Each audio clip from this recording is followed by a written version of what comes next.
Hey, it is, that's right, Poetry Electric in the house. That's right, La Mama's Poetry Electric. So, of course, a big shout out, a big thanks to La Mama, the staff, the people that put it all together. Mia, you, artistic director. Yes, thank you, thank you. And of course, the one and only Ellen Stewart, who without her, we would all not be here. So, big shout out. La Mama's gonna be 60 years. What? 60 years old coming up in the fall. So I know you're all going to rally behind us. And of course, we bring you unbelievable talent and artists and creators. You know, we've got the coffee house happening. We've got the downtown variety, right? You've been there before.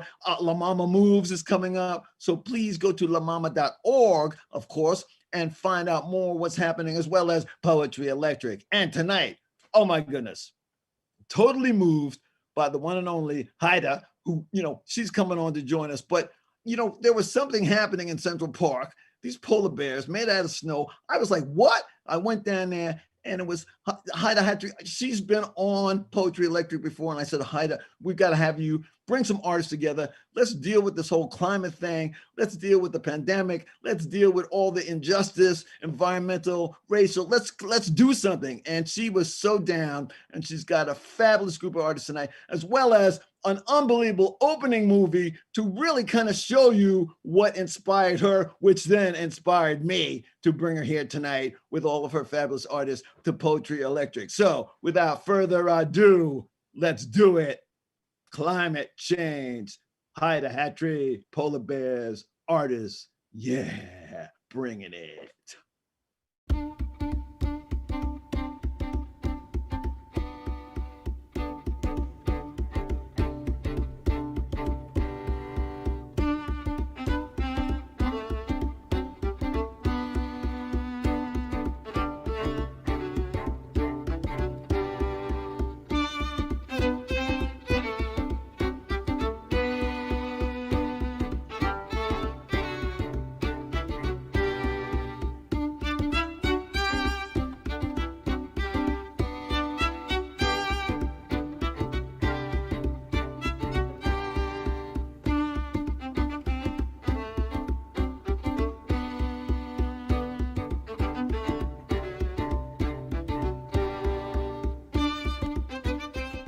My name is Heide Hatry.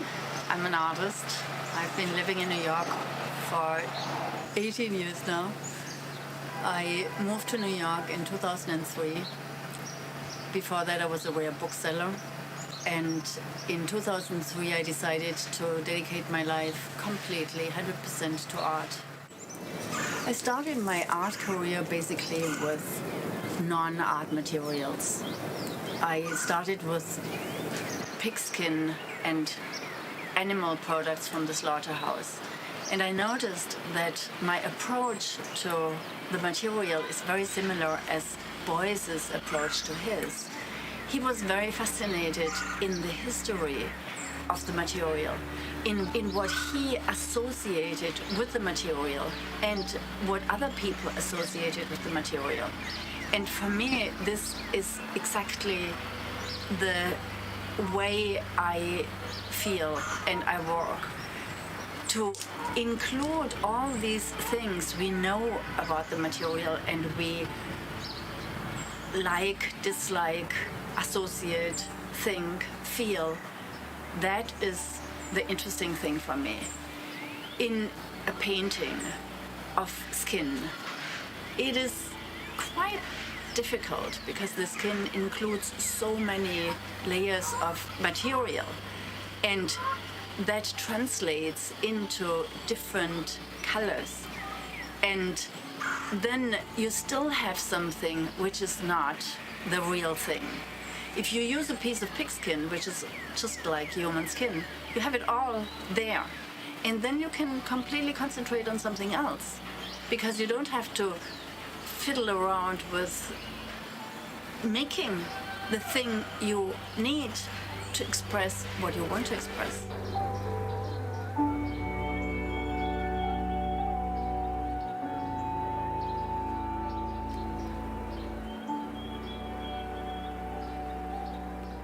I was building this little cat, and I realized very soon that it's not going to become a cat, but a bear. Then I realized that it looks like a polar bear. It is white, it is icy, it's a perfect way of making an animal out of snow. So I continued and was immediately, as soon as there was a little bit visible of an animal, people started to stop and say, "Oh, what are you doing? This is nice, this is beautiful, so nice that you do this." And I thought, actually, I can do much better. I can make a really nice sculpture. There were just so many possibilities. So many people stopped, and also many people asked, or they started to talk to each other, and I just included myself in the conversation to make sure that they get why I'm doing this, and ask them about their experience. Especially when high school students came by and discussed what they were seeing, they often talked about their school experience. And there is now a subject at school which is called environmental studies. And I was so thrilled to hear that. So I asked them, so what did you learn? What did you change? What did you want to change but didn't change yet? What could you change? What would you not want to change? Because it's just so pleasant, our world. What I like about the Polar Bear Project is that the work speaks for itself.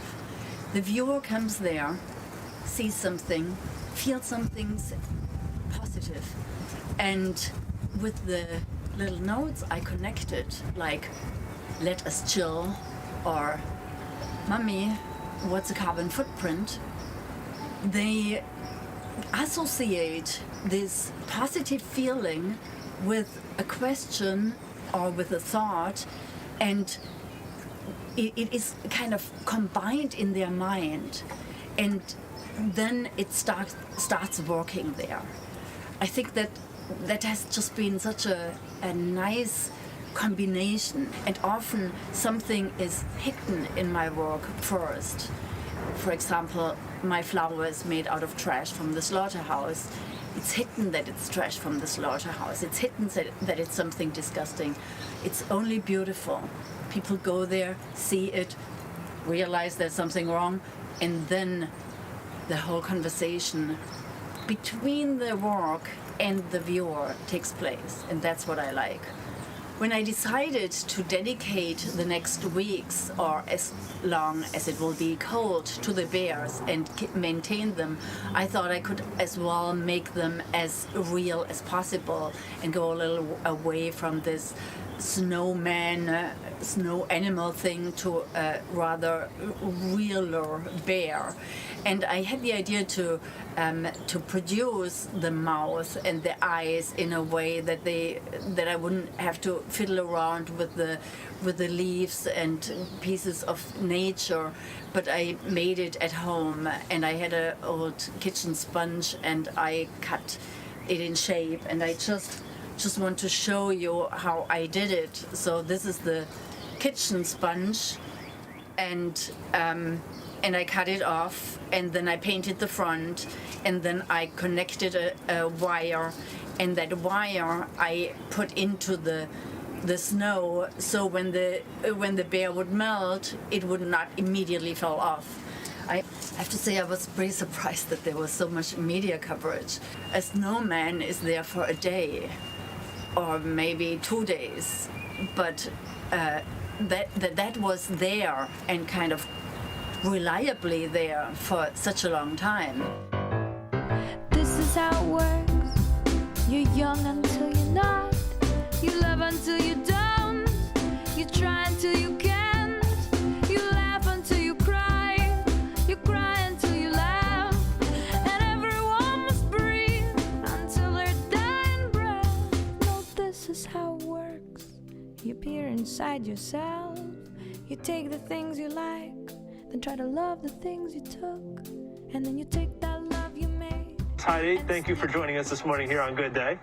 Good morning. Absolutely. So, first of all, what inspired you to create these little guys? Actually, my daughter. Your daughter? Yes, I was walking around the reservoir and I saw a pile of snow and a tiny little ear of a cat was sticking out. Oh. And I thought I'd make a little snow cat, take a picture and send it to my daughter and make her smile. So, and there's also an important message behind it when it comes to global warming on your behalf.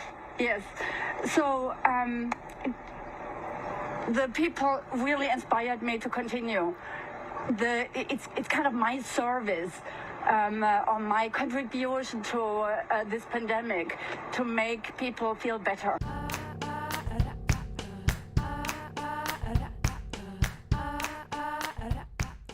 Artist Heide Hatry tending to these delightful visitors to Central Park.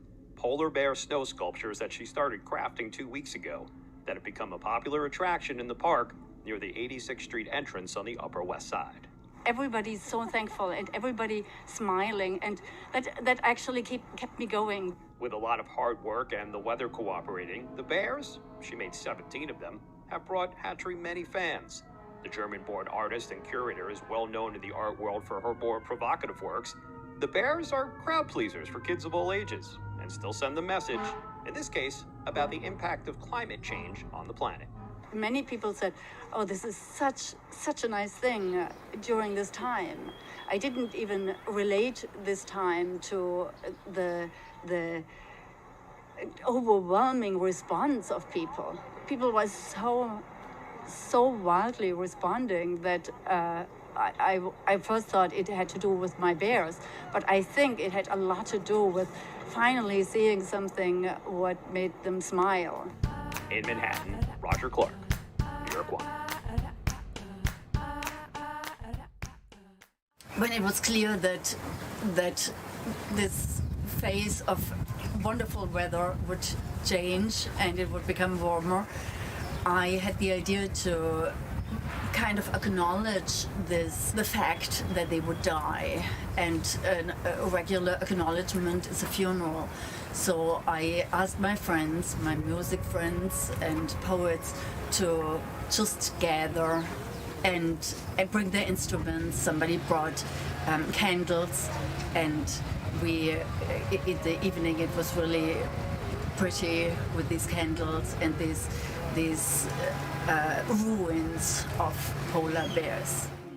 I felt so rewarded by these thousands of people's smile that I thought that is my way of thanking them and my way of making them happy. What I liked about this funeral idea was that it kind of depicted a microcosm of climate change, and that turned out to be really beautiful.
A little more than 2 weeks ago. Oh. And I just maintained them. Gorgeous. Thank you. Have a nice day. Take care.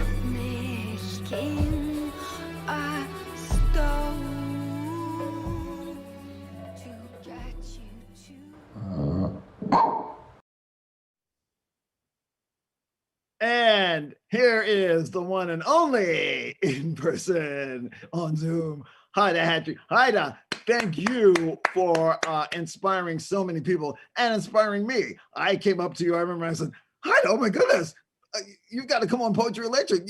Bring some artists. Let's really put this out there even more. So really appreciate you, being here with us, inspiring me and so many people, and gathering so many people that you inspired to be on Poetry Electric tonight. I can't wait. So really, I think we're going to dive into the different artists, and we're going to come back and talk more about, the carbon footprint, the carbon budget, fossil fuels, everything else about the climate. We're going to rock it here on Poetry Electric. So Heide? Yeah. Thank you. Let me just thank you for inviting me, for realizing or for acknowledging that you liked it and that it had this impact. It was really, as I said way too often in this video, really rewarding and beautiful. But I wanted to thank you for doing this whole series. I think it's absolutely beautiful, and to focus on important issues. And I also want to thank Stan, who made this video.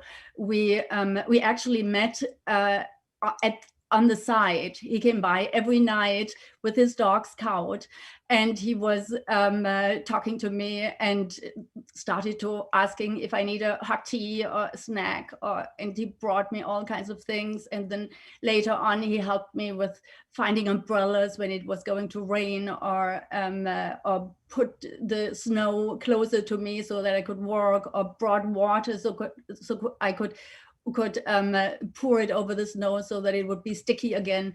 It was really wonderful. And this was his first movie ever, and he learned everything in the last few weeks, and I'm really extremely happy about that. Thank you, Stan. Good job, Stan. And I can't wait now to bring up the other exciting, fabulous artists that Heide has gathered for tonight's Poetry Electric. So yeah, let's bring it on.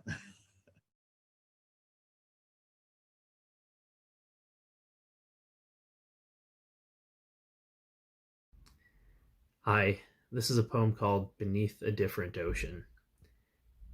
And another sea came down on top of me. I sang each word as a memory I knew from context, till I had reconstructed everything. The weight of waves above my head, the sea that carried me, that led to continents in all directions, and over them the world, as all I'd ever speak about. I sang with living urgency, but knew the words too well to think that saying them could conjure anything significant. A different sea tossed over me. I sang a song I felt I had to sing, until I realized I had written it, but knew the words too well to change once I had spoken them. I reconstructed everything, the continents that broke apart the sea that swallowed me, that led to songs I hadn't thought about.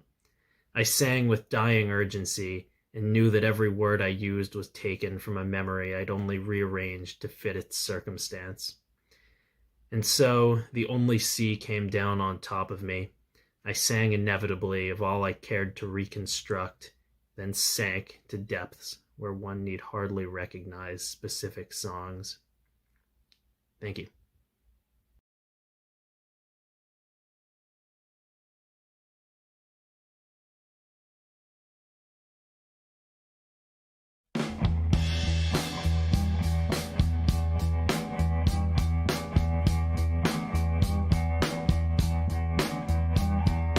This is the story of the tree of life, full of wonder but full of strife.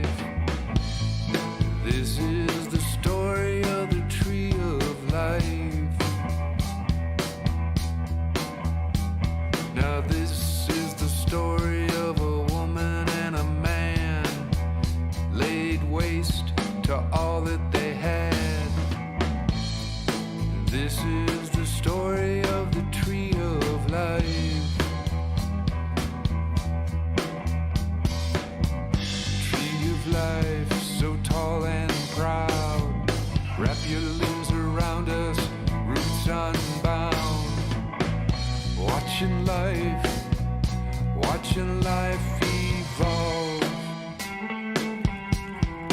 Tree of life.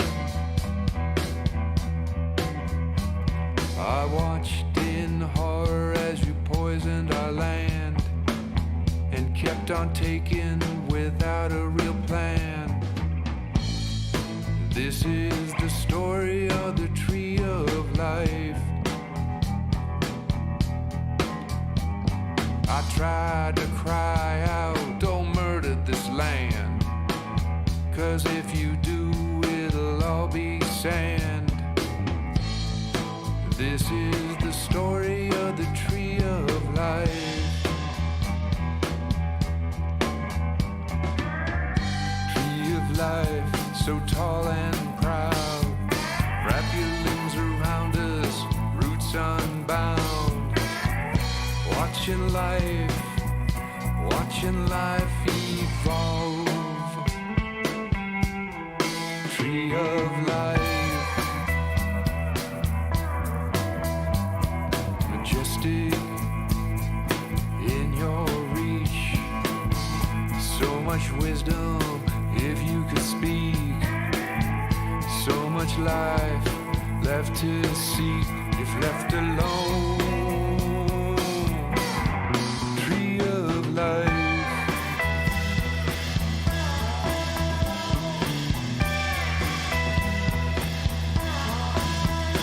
When my limbs grow too heavy and weak, please chop me down, ease my soul to sleep.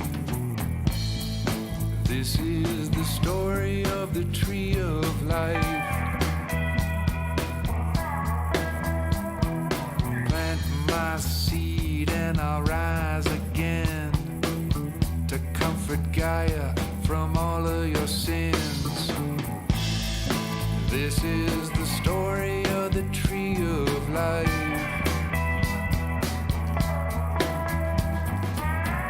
Tree of life, so tall and proud. Wrap your limbs around us, roots unbound. Watching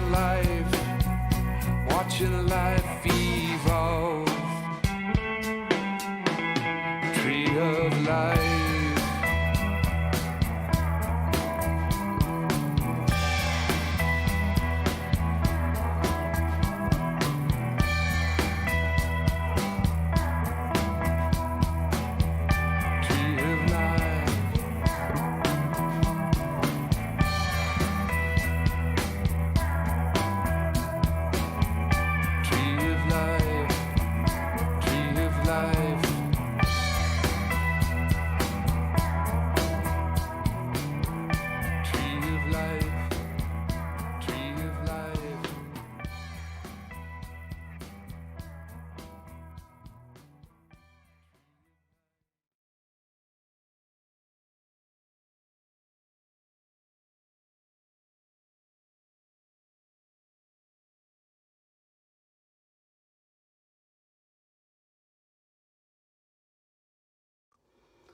I stepped out of the freeze into the sun.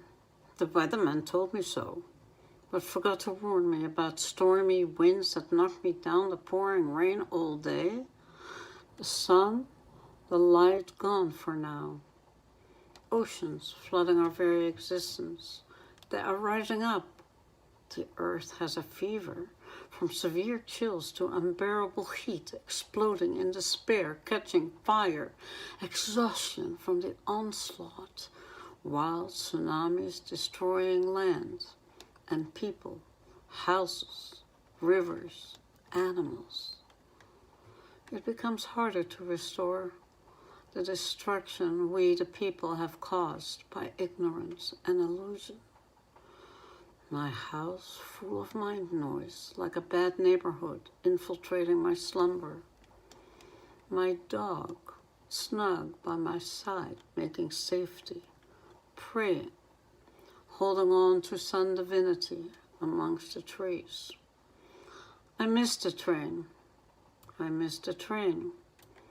The world runs off without me. I fall into a wakeful nightmare, try to catch up, grab it, jump on it, endangering myself, disappearing in the tunnel, sucked in by a sinking feeling. I saw the signs. I saw the signs. The 1 minute sign. Reading the small letters at the bottom. What did I miss? The boat?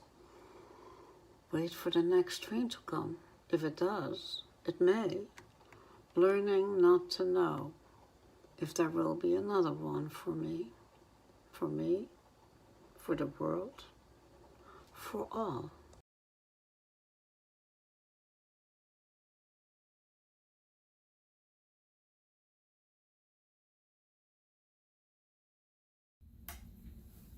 Hi, I'm John S. Hall.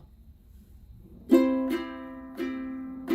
can feel the urge inside of me to want things to be the way they used to be. And it's not just me. Unfortunately, I can feel how much people want to drive again, feel alive again, make haste again, oh, make waste again. But we can't return to normal. Normal was the problem. The only normal I want to return to is normal fucking, or maybe extra normal fucking, abnormal or paranormal fucking, because fucking doesn't fuck with the climate.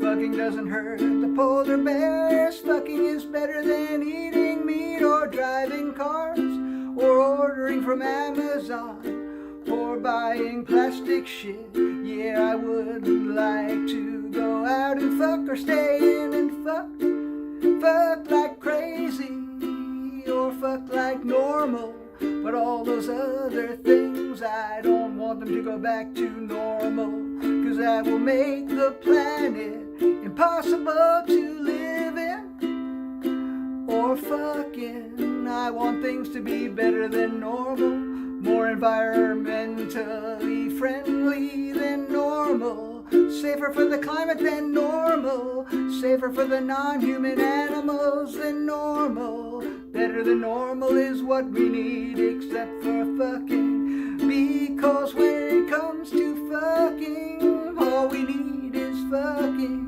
Fucking is all we need, but other than fucking, we can't return to normal. Normal was the problem. Can't return to normal. Normal was the problem. Can't return to normal.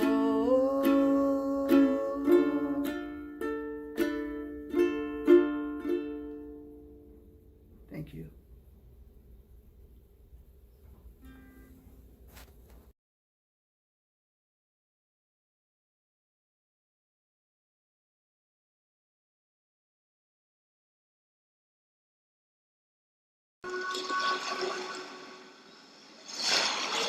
It's warm.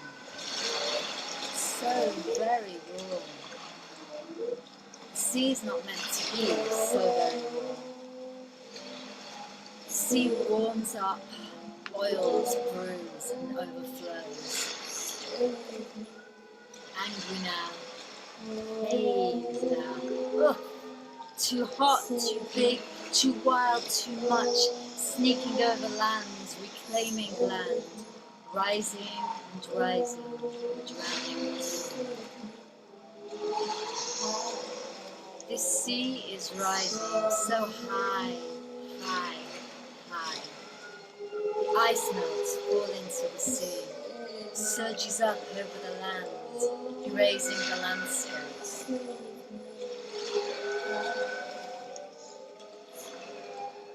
See the sea sees me. Warm as the sea can be.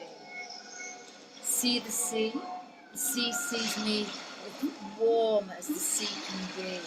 The sea warms me, it's warm, this bloody sea. It's warm, it's warm, it's warm, this bloody sea. And the salt rises high, in columns towering high above the sea. As the sea rises, and all of us leaving the breath. All of us leaving the breath.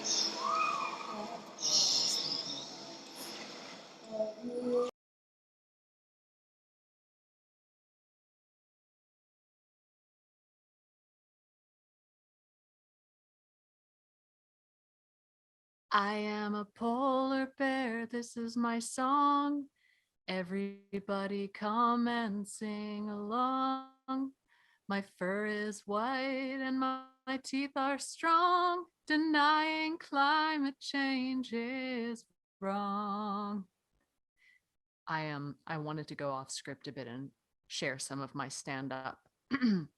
I grew up in captivity, and so I don't really know if polar bears have the opportunity to write in the wild. I'm extremely aware of the responsibility I have towards other polar bears, nature versus nurture. Am I right? People always say not to be such a snowflake, but Snowflake is actually my name. That's what the zookeepers named me. I lived with a same-sex polar bear for 21 years, and then I was relocated to breed, and then she died a few weeks after that. So I started getting all these angry letters from lesbians, except I can't read or know that she died because I'm a polar bear.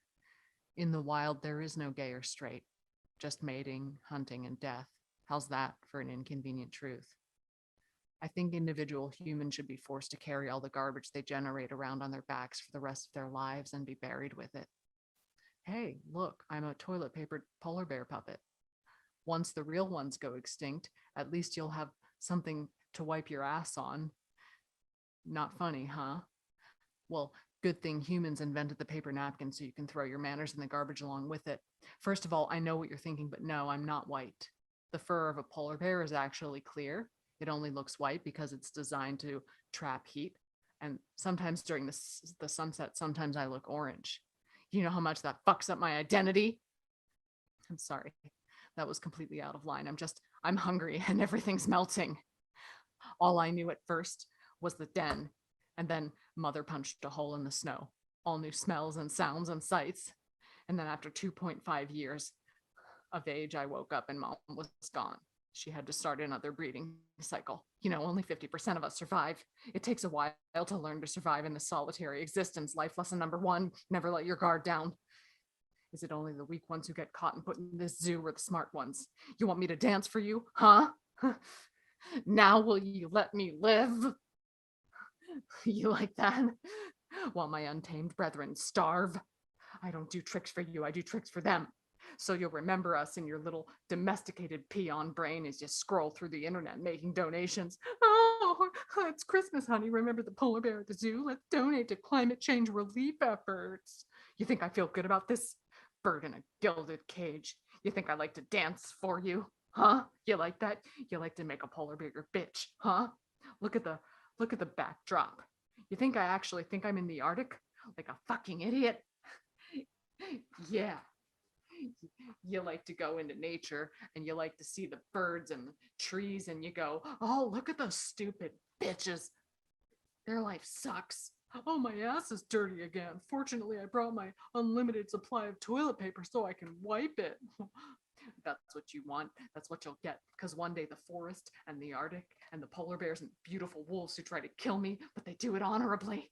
And the seals I slaughter and eat, they're all going to be gone, and there'll be nothing left but your shit-soaked toilet paper sculptures of the majestic kingdom of nature that once was. And the only thing left to wipe your ass on will be your money. And they don't take Amex.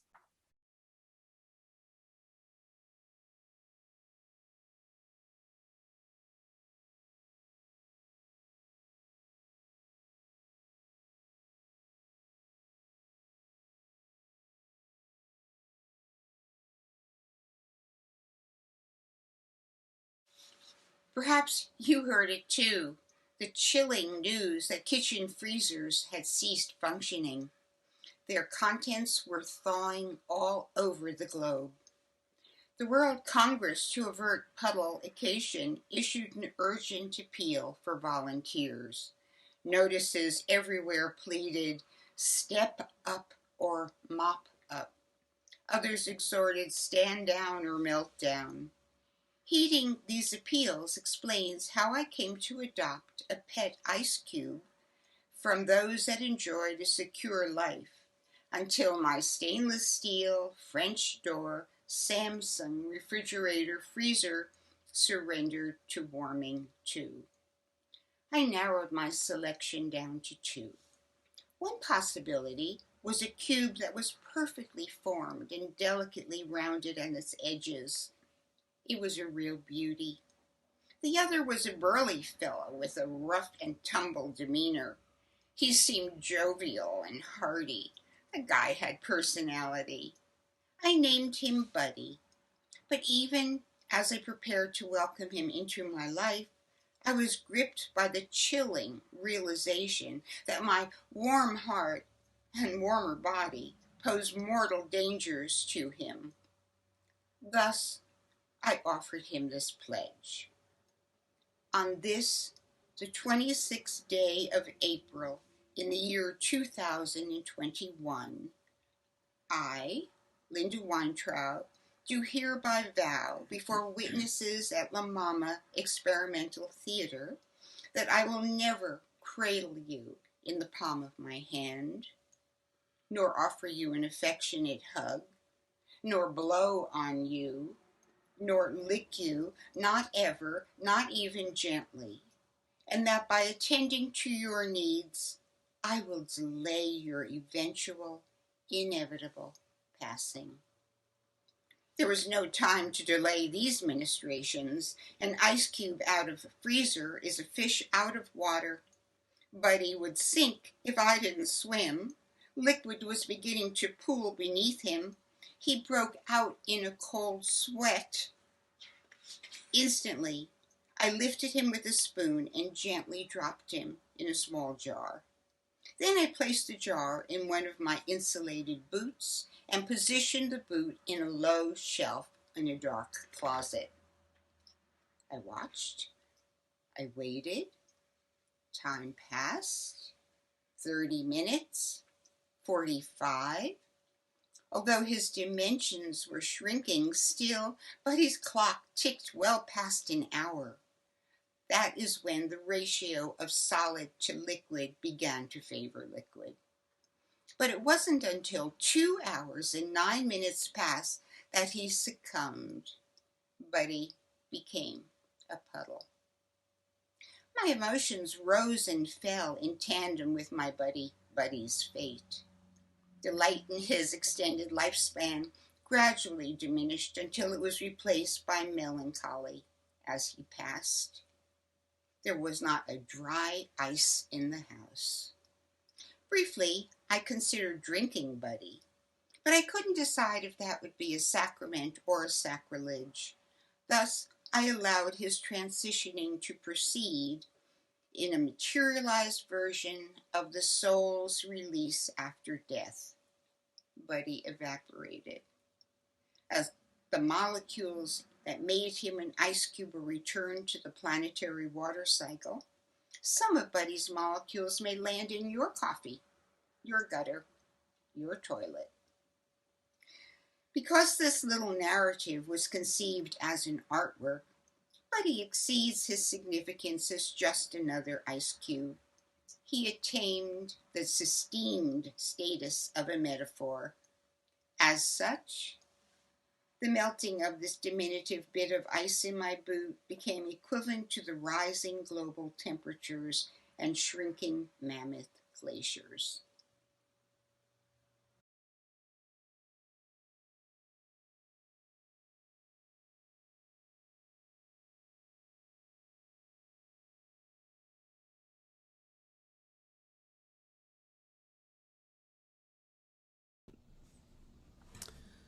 Hi, this is Robert Brashear.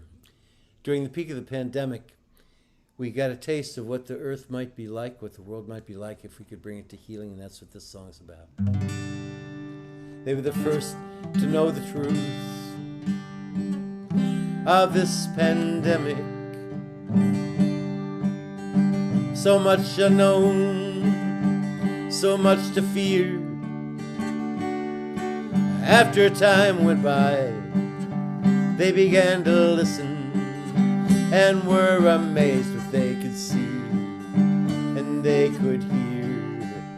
For the air was clear and the sky turned blue, and all the people of Wuhan heard the birds sing again on the streets of Assisi. voices fill the air. From their open windows, their songs fill the square. They are singing for lonely neighbors sheltered in their homes. Your neighbors are with you, and you are not alone. For the air was clear, and the sky turned blue, and all the people of Assisi heard the birds sing again. At 7 in New York City, we opened up our windows. With pots and pans and shouts and cheers, we lifted up our heroes. And doctors, nurses, clerks, delivery people, and more. We're depending on you to see us safe to the other shore, where the air will be clear and the sky will turn blue, and all the people of New York City heard the birds sing again. We've been granted a moment to stop and catch our breath. We've been granted a moment to choose between life and death. And if we've got the courage to create a new birth, we might have learned to heal ourselves. We might have learned to heal the earth. And the air will be clear, and the sky will turn blue, and all the people of the earth will hear the birds sing again. And all the people of the earth will hear the birds sing again. Thank you.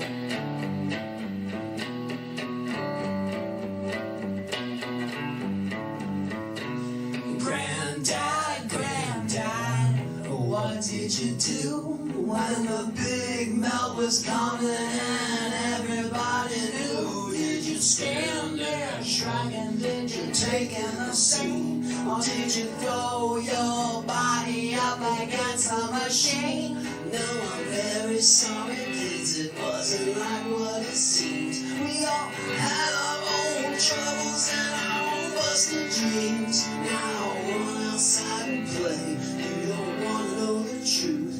Don't forget your breathing tanks and your fireproof suits. Grandma didn't make you cry, knowing half the world's creatures, they all have to die. And where are the snows of yesteryear? When you think of your sled, do you shed a tear? Oh, my little ones, it all happened so fast. We had these long golden years, we thought they'd always last.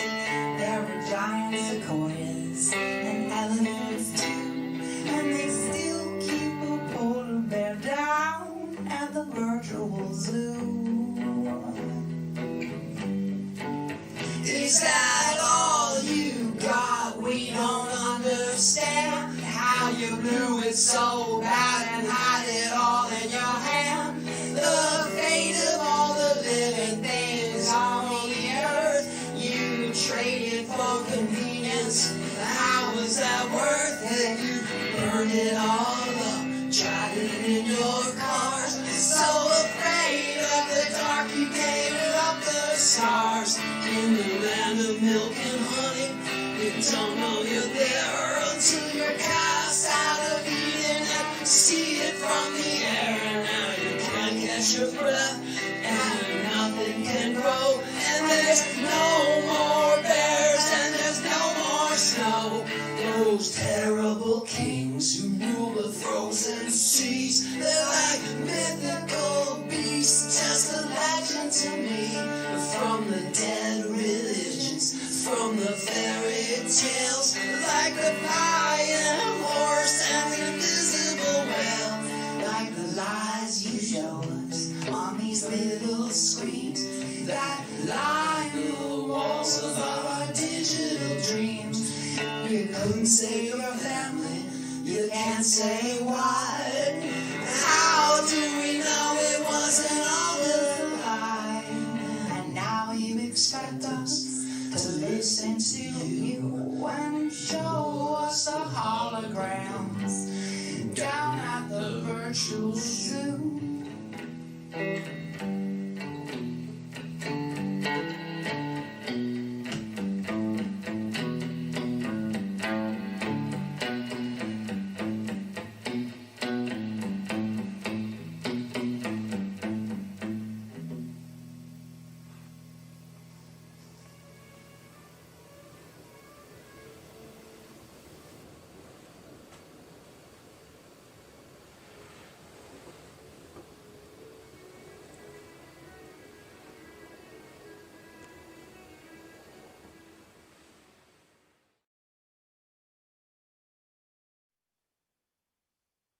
Wow, what a gathering of storytellers, musicians, puppeteers, poets. It's just on and on. And, you know, finishing up with Jane LeCroy and effing Alfresco, yes, you know, to button all the different artists. I just want to say, Heide, how did you reach out? Just first of all, before we even get into the climate, you know, talk and dialogue, where did you get all these fabulous, talented artists? How did you reach out and call them? How did that happen? I just have absolutely wonderful and talented friends, and many commented on the bears. And when we did this funeral, I thought it would be nice to connect everybody who is actually interested in the subject. And basically most artists are, because artists are aware that we can, with our creativity, maybe change something.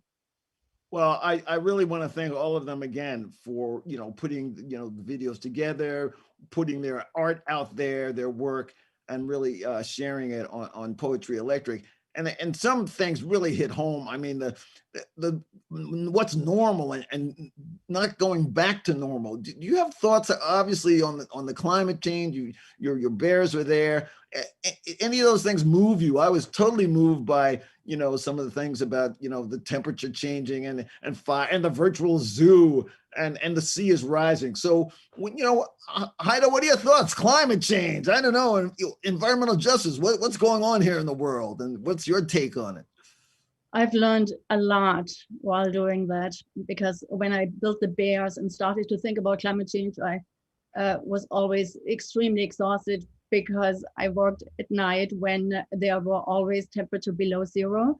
I mean, freezing. And I couldn't do anything but watching something. And I watched the most incredible videos about what is going on. For example, David Attenborough, oh yeah, now I forgot. What was it called? At Netflix, you can see it. And Linda Weintraub's lecture, who kind of talks about artists who are doing quite a lot about climate change, and she has her own theory, for example, that if we have if we should look at the stuff we have and think about how they got to us. It was first mined and transported, manufactured, packed, transported to a distribution center, repacked, transported to the store, and then we buy it. And then we have normally one use for it, and then we throw it out. And then all these things which made it is just wasted, and it's waste. And in English language, we have actually lots of words for waste, but almost no for resources. And she suggested several things what we could change. We could, for example, keep the stuff we have in good shape so that it lasts longer. We could repaint them, we could repair it. We could also use new uses for it, like a plastic bottle turns into a vase, or an old tire is used for a sole for your shoes, which I decided to do with the next bad tire, because I always have problems to find good soles, which I want. I want these thick soles. And compost our food, and also the stuff we cannot recycle, burn it, but use that heat as energy. As there are so many possibilities, but this is on our level. But there are levels which are probably more important or as important, and that is what I also didn't know. Another video which I watched on Netflix, it's called Kiss the Earth. And it's incredible because it was kind of pretty painful for me, because I grew up on a factory farming pig farm. And I learned that what is really bad for climate, for our climate, for global warming, is tilling. I didn't even know the word tilling and what that means in English. It's turning out the ground so that you can put a seed in it. And that's what my father always did. It was not even questioned.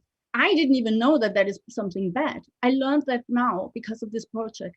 And the problem is that if you turn the grass around, you have it dried out where you turned it around, and you turn it around and turn it around, and the micro the microorganisms and the photosynthesis, they are generating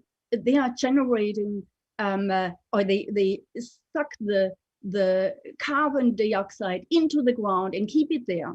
And if you, for example, what Attenborough suggested, keep just big cattle farms, not in separate farms where they are in the same place and ruin even more ground, but let them go. You have to, of course, then organize that wall, because a cattle or a herd of cattle can only be a certain amount on a piece of ground, and then they shit there, they pee there, they fertilize it, they stumble over it with their legs, and they eat it, and they eat the grass, and when they pull the grass off, the little roots underneath, they get broken, and these roots, they have carbon in it, and this goes that way into the ground.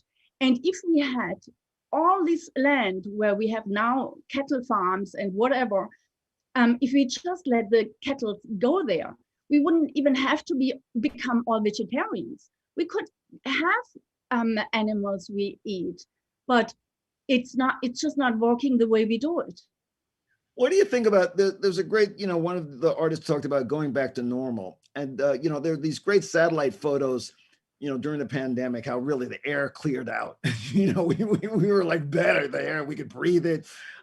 And are we going, now they're saying, hey, we can fly again. Yes, how much, the fossil fuels burning, in the skies now.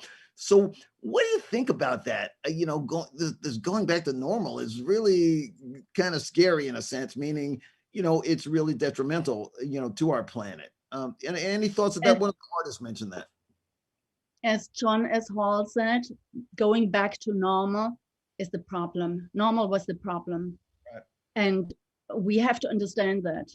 It's all possible to change. That's the thing. I was always convinced that that our greenhouse gases we produce by fossil fuel burning, by industrial mass production of livestock, by industrial farming, by land clearance with deforesting, by manufacturing, that would be reason why the human animals would go extinct. It's clear. But it seems that there is a chance if we change, but we have to change our thinking. It doesn't help if you only make a plastic bottle in a vase. It needs more. It needs especially changes in the government. That, for example, the government subsidizes farmers who grow corn and wheat and stuff. It's insane.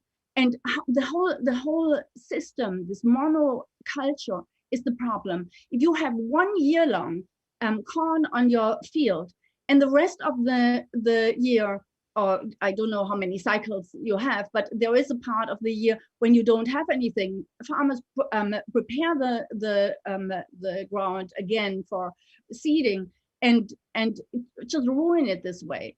There is actually a machine who does something fantastic. I'm totally fascinated about that.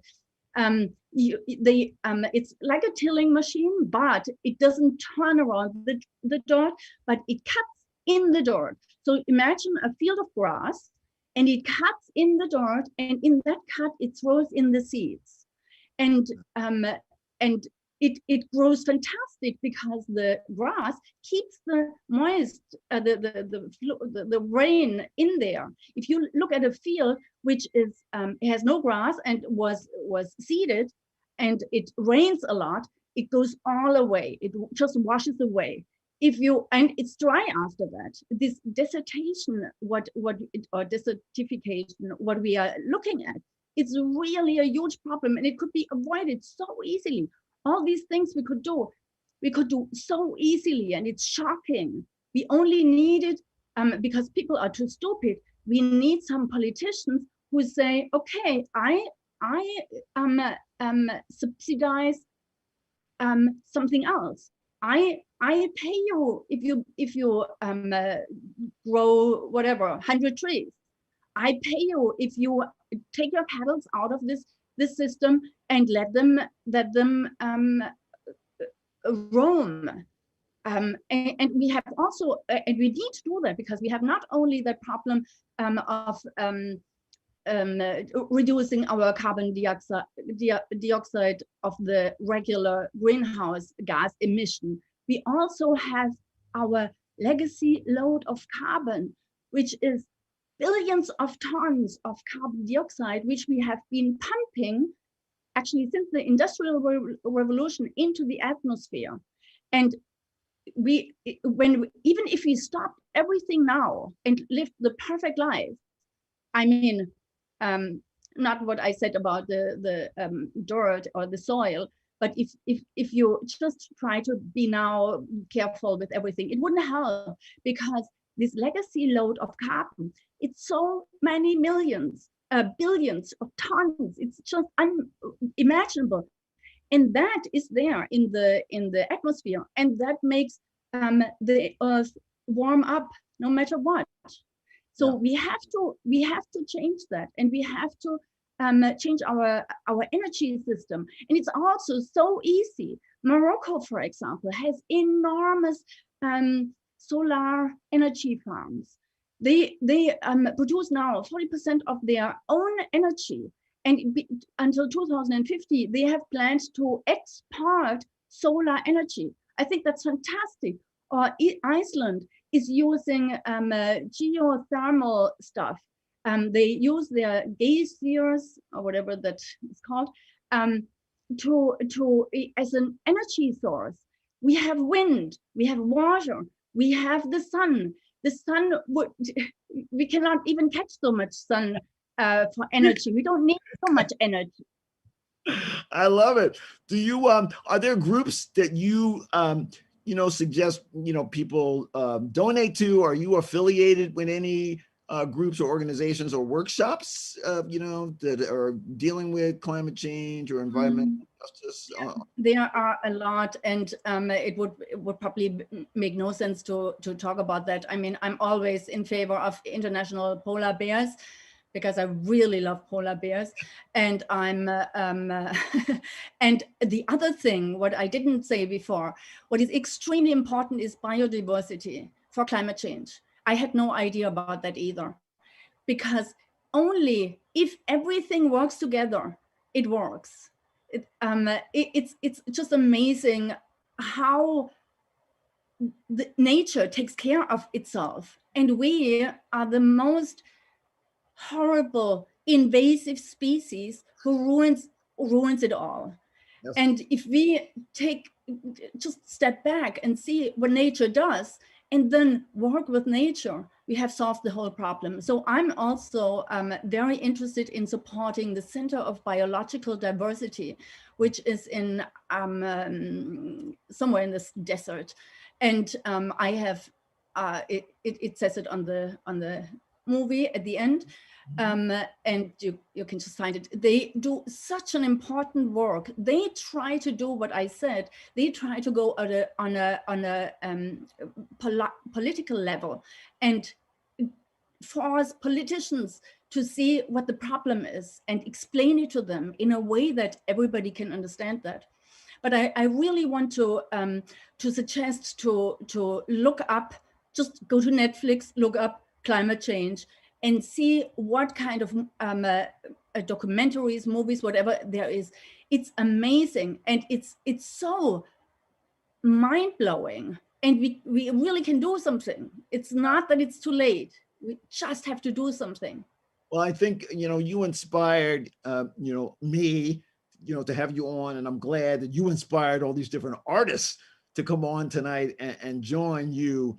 And really in their work was just so amazing. I mean, the Tree of Life song and the ice cube that was melting, the visual with the story, and the puppet, the polar bear puppet. Oh, so I was just totally moved. And the songs, and I really want to applaud and really thank everybody and everybody watching. Like, what can we do? What action can we take? To really do something and turn the planet around. And, it's so important. And I think your work is so important. Hi, the Hatry, yes. So, any last thoughts, about things that you are doing? Are you continuing? Are you going to have more polar bears when the next winter comes?